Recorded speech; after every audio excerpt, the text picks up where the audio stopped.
السلام عليكم علي. اه magacayga waxa la yiraahdaa Cabdullaahi Xuseen Maariya waxaan ahay suxuuf madax banaan oo ku sugan wadankan Ingiriiska walaal waxaan ku weydiiyay marka ugu horeysa raalli waa ka tahay ilaa 5-4 su'aalood oo kooban inaan ku weydiino Soomaha wax yar codka kor u qaad walaal recording baan sameynay waxaan doonayaa inaan ku weydiiyo waqtigan xaadirka ee la joogo caafimaadka Rachel iyo Paul maxaad iga sheegi kartaa inaad labadooda waa caafimaad qabaan wax hadda aan ku ognahay dhibaatada ma jiraan waxaa noogu dambeysay waxaan masrac ka hor marka waxba dhibaatada kuma ogin waa saxiix ma laga yaabaa marka haddii idinka dawladda Ingiriisku ay idinla hadli weyday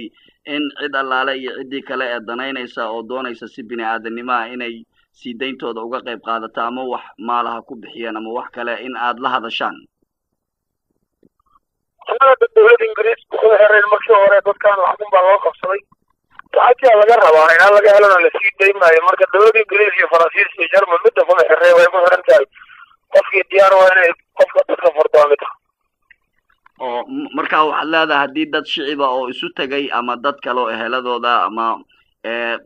cid allaale iyo ciddii iyagu danaynaysa in ay dadka gacan qabato waad la hadlaysaan oo wada xaajo diyaar baad u tihiin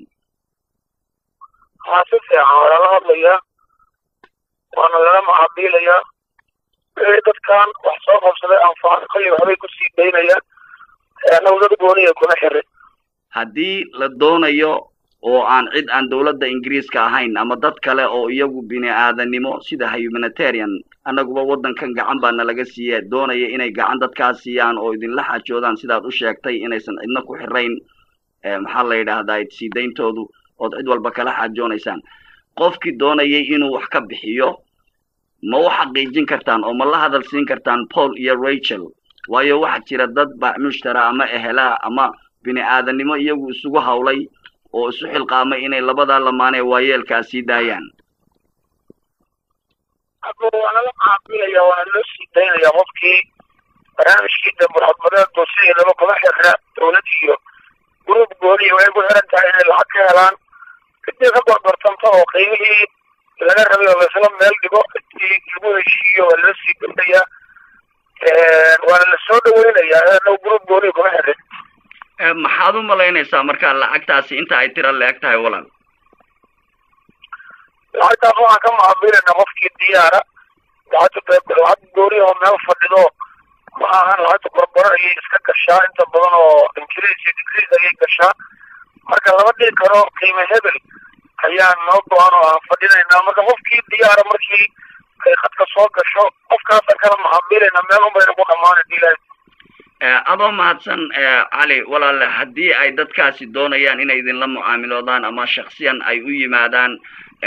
Soomaaliya iyaga iyo suxufiyiin madax banaan oo aniguba aan ka mid ahay oo ay doonayaan inay idinkana idinla xajoodaan dadkiina arkaan marka ma laga yaabaa inaad idinkuna soo dhaweysaan lana dadkiina la aad tustaan oo si muuqaal toos face to face ah waji ilaa waji aad ku tustaan sawanin doonaya inuu qofkii wax ka bixiyo walaal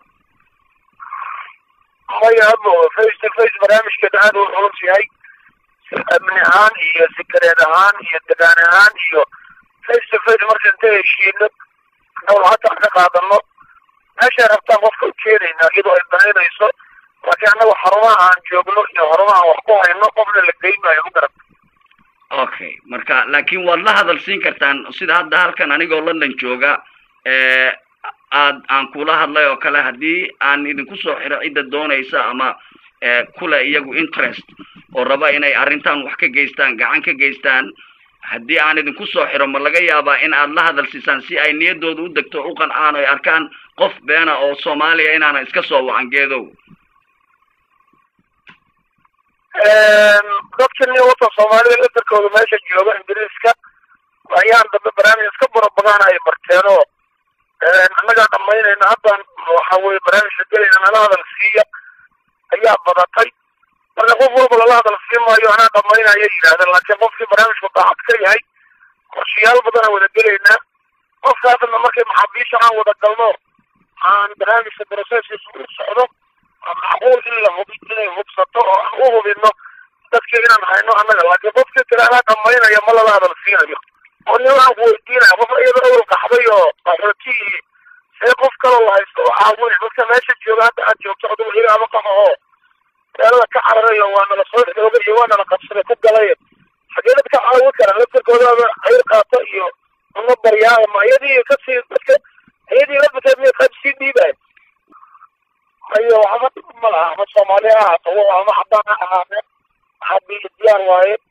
kana la dadka laakiin ma maleeyay in Soomaaliya hadda wax caawinaydo ay wax diibayaan waa magaalada dad la waxay aan aruurin laakiin oo aruuris ma wadno waxa weeye wax qof awal bariyay laga soo bariyay ama ma qaadano noo deeqo oo waxa waa ka kooy weyn marka loo problem hadii hadda ay wax isku duwaano qof tuursado qofkaasi tuursado minda marka taas ka doonayno laakiin qofkii wax isku day ama ganacsaday ama hay'ad ama barnaamij qofkii diyaar oo inuu xalliyo Allah bal siinayna shuruudo badan lagu xirayaa in qofkaas qof daacad yahay barnaamijyo badan loo yaala waayahay numberkan haddaan kaa soo waco waad iga qaban soo maaha waa kaa qabanaya diilay laakiin hadda qof hadda dawladda soo dirin oo familka labada qofood aan ahayn